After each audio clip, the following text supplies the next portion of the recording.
Giganna Boxing here with Eddie Hearn. Eddie, after years of Mikey being a one-man team, what did it take to get him on your team? Years. Yeah, I mean, we first met about a year and a half ago. I remember meeting him in the Sheraton Hotel at LAX, and I came to him before DAZN had launched. You know, I said, look, you might have heard of me, I promote in the UK, and we're launching this platform with DAZN, it's a streaming service, blah, blah, blah. And he's kind of looking at me thinking, okay. And we had a good meeting. I felt like I gave him a great pitch, and he went away. We carried on talking. He just said, look, I'm going to stay with the PBC, but let's keep talking. And then from there, you know, we signed Anthony Joshua to DAZN, Canelo Alvarez to DAZN, Triple G to DAZN, you know, and then the game started changing. You know, a lot of fighters that were being told this thing wouldn't work, or this Eddie Hearn guy's, you know, exactly, started to change. And then obviously, you know, we carried on with that with Demetrius Andrade, with Billy Joe Saunders, with Danny Jacobs, with Rungvisai, with Estrada, with Usyk, like, and then you couldn't ignore it anymore.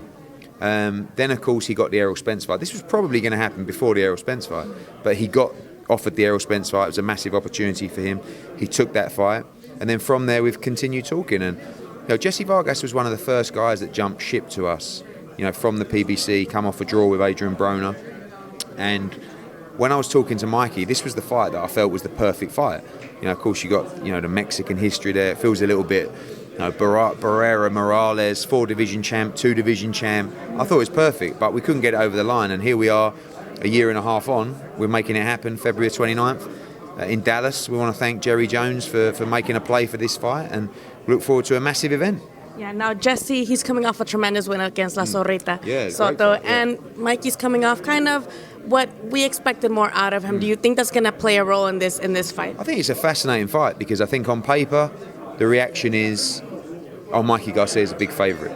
Then you start kind of analysing the performances. A lot of Mikey's great wins have come against guys at 135 pound, some good wins at 140 as well. But Jessie's big fights, you know, have come at a higher weight class. You know, of course, at welterweight, where we saw him fight Manny Pacquiao, fight Tim Bradley, beat Saddam Ali. You know, so he's kind of like probably more established and more settled into that weight class. He is a 2-division world champion. He's come up from 140. But there's nothing really on paper that says that Mikey Garcia is an established welterweight. You know, he lost most rounds to Errol Spence. He weren't well in that fight, but Errol Spence was by far the better man on the night. So, you know, if I'm Jessie Vargas, I'm going, I like this fight. And I particularly like it at 147 pound because a lot of people feel that Mikey might be his best at 140.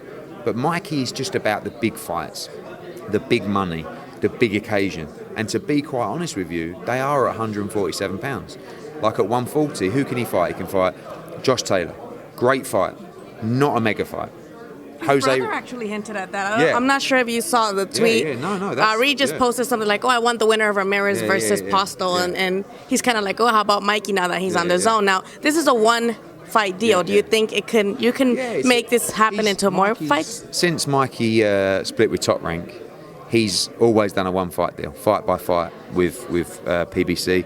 This is a fight-by-fight deal, but we have the option to do another fight if we match any offer, which we can do, no problem. So I see this as a long-term deal with Mikey Garcia, but we have to continually provide those opportunities and those right fights. The difference is now, and this is one thing, and Mikey kind of took this plunge with us as well. In this weight class, this is where we've struggled a bit with Jessie. We haven't been able to lure the big names in this weight class because we've had no skin in the game, if you like. So we can't go to Manny, we can't go to Terence Crawford, we can't go to Danny Garcia and say, come on DAZN, because they're going to go, well, who am I going to fight? Now we have the winner of this fight, which we can go to Manny or Danny Garcia or, you know, Terence Crawford or any of these guys and say, okay, do you want to fight Mikey Garcia? Because we can do it on DAZN. And that makes a big difference. And you know, what I like about Mikey is as well his ability to fluctuate the weight classes. Like he's a 4-division champion. Like, he don't really have to do any more. He wants to win a welterweight world championship, become a 5-time world champion. But really, he just wants the big fights, the fights that interest him. When we sat down about this fight, he was like, that's a good fight. I like that fight, you know.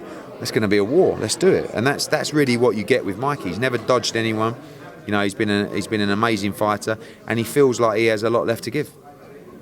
All right. Like you said earlier, when you're starting to zone, people were kind of being suspicious, like, is this going to work? Is this not going to work? And now, obviously, there's a lot of, I guess, speculation and rumors that you guys are overpaying fighters. What do you got to say to that? Are people saying, like, they're overspending with their budget and their fight? I don't know how they know your budget, but they know about the fighters being overpaid. And I would say, yes, they're absolutely right. Congratulations to the fighters. I mean, when you enter a market with really no brand recognition, we're not ESPN that just launch an app. We're not Fox, we're not Showtime. So we come in, and all those barriers that we had up, what I discussed, about my conversations with Mikey, the only way that you're going to attract a fighter is to essentially overpay him. It's our job now and DAZN's job, and it is happening, to bring that money down a little bit, because it's going to kill everybody else. At some point, Showtime are going to, well, they are already, looking at the money that fighters are getting and saying, I'm not sure we want to do this anymore. HBO almost anticipated it. They saw this madness coming and went, do you know what? We'll step back. Boxing's not that important to us. That's the reality. So we're going to leave it, and we're going to let you guys fight it out. But it's the survival of the strongest and the fittest, and the one with the deepest pockets that's probably going to prevail. So from a DAZN perspective, they don't want to, it's not, we don't sit in board meetings and say, we must overpay fighters, But they also understand that to bring them to this platform, that had to happen initially. Now, with the roster they have and with the schedule they have, they don't really need to do that anymore. But more importantly, with the subscriber base they have, now they've got serious subscribers. And I think one of the problems when we first launched is we were coming from a standing start. So the argument would be, you can't fight on DAZN, you'll be lost, no one's watching. But now we're delivering bigger numbers than Showtime. And we're just getting started. And the last sort of 6-7 weeks have been so important for DAZN. Canelo Kovalev, KSI Logan Paul, Joshua Reese. There have been 3 really big subscription moments that have taken their numbers to big levels. But if you don't keep doing those fights, the numbers will churn month by month. So you've got to keep creating these key moments like Garcia Vargas, where the subscriber says, I'm probably a bit tired of just consistently saying, if you're a fight fan and you're willing to pay $80 for one night of a pay-per-view, how can you not pay $99 for a year on DAZN? I mean, you've got all Canelo fights, you've got all Triple G fights, Joshua fights, Mikey Garcia, Usyk, Rungvisai, Estrada, Jacobs, Chavez, on Friday night, like the World Boxing Super Series, our shows from the UK, Bellator. Like, the value is incredible. And I really feel now that message is getting across, because we're seeing it in the numbers. And it's important to see solid viewing figures for fighters, because that is an argument that you couldn't run against before, is the audience is small. It was. Of course it was. We launched from 0 subscribers. But now that's changed, and I think that's important for the fighters. And any time we can brush over an argument from someone else, but ultimately there's nothing like fighter recruitment when it's coming from a fighter. So I say to some people I'm talking to, speak to Danny Jacobs, speak to Jessie Vargas, speak to Mikey Garcia, speak to Joshua, see what they think. No, exactly. But when they say that, it's not just they pay me a load of money. It's great. The way we're looked after, the way we're treated. The schedule we're given. We're not out of the ring for 6, 7, 8 months. So everyone's happy. So speaking of the fight coming up this Friday, there was a lot of, again, speculations that Chavez would not get the suspension lifted, or that he would not make it. Now it's just the weight. Should he not make the weight, is there going to be still a fight, or is Rosado, do you think, still the one there? I mean, look, the Las Vegas thing was very frustrating, and it's really affected us. I mean, I have to say the ticket sales in Phoenix are unbelievable. We're expecting 10,000 on Friday, but that's with the speculation that the fight might not even take place. So now I feel a bit disappointed, really, that now that, what I feel is the right thing has happened, it hasn't stopped the fact that people have been trying to tell people this fight wasn't going to happen for weeks and weeks, maybe making people in Phoenix say, oh, well, actually, I'll wait, or I won't buy a ticket. Yeah, but they've still bought. So what would we have done? We would have sold the whole place out. So, that's another conversation with Nevada. But great news, Chavez isn't suspended, no suspension at all, and he moves forward with the fight. You are right. The big concern now shifts towards the weight. You always hear things, and what I'm hearing is he's going to make the weight. And hopefully he's going to make it well. It's a big fight for him. I feel like he's quite an endearing character, Chavez, because he's like hero and a villain, isn't he? He was like this great hope Mexican legend's son, and good-looking kid, and and that's hard within itself. He's not as good as his dad.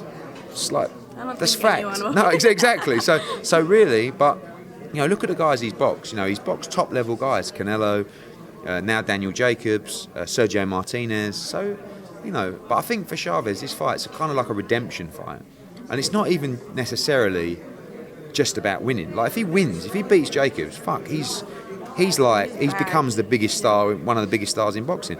But if he loses and does well, tries hard, makes it competitive, shows heart, the people are going to embrace him still, And I like him. To be honest with you, I think it's been really difficult for him this whole process.